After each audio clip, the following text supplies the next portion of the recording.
I'll have one Western, please, with a little bit of queer cosmic horror on the side. Welcome to the depths.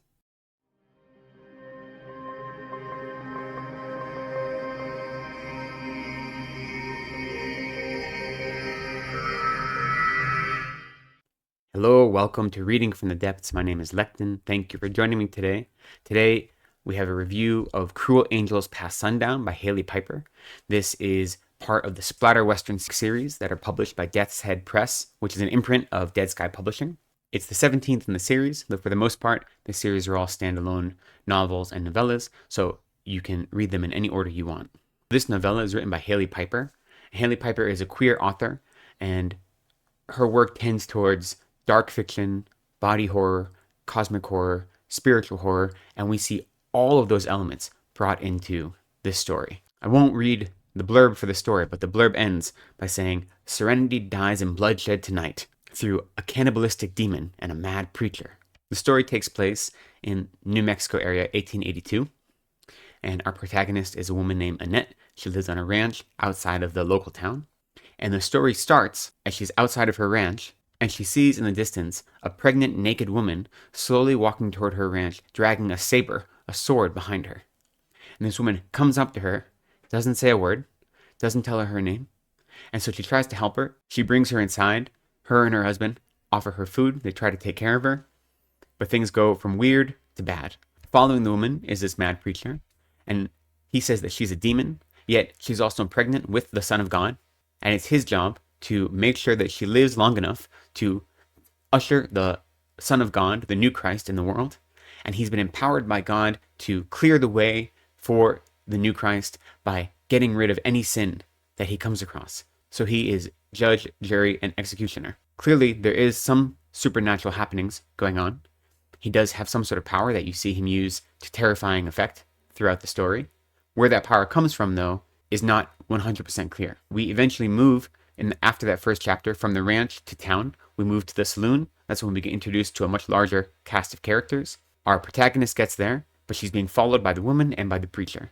And so most of the story is set in town as they try to defend themselves against both the woman and the preacher. And so you have multiple antagonists who aren't working together, but they pose multiple threats. I think Hailey Piper has done an incredible job with this story. The characters are great. She has taken traditional characters from the Western genre, like the meek housewife, or the surly saloon owner, or the gruff bounty hunter, and she tips them on their head.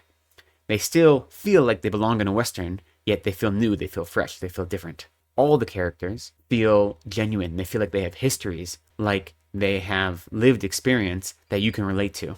The story also has great representation of queer characters and trans characters, and even representation of polyamory. These identities are not the central point around which the plot rotates, but they play a role in the plot. They're not just window dressing.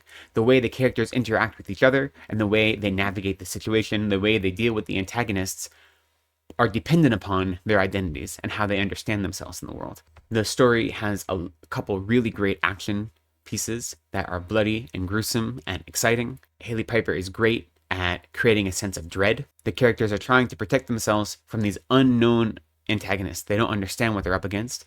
Yet at the same time, there are some scenes where she's able to create this sense of awe, this real level of surreal experience of what is in front of you and the action that is happening in front of these characters.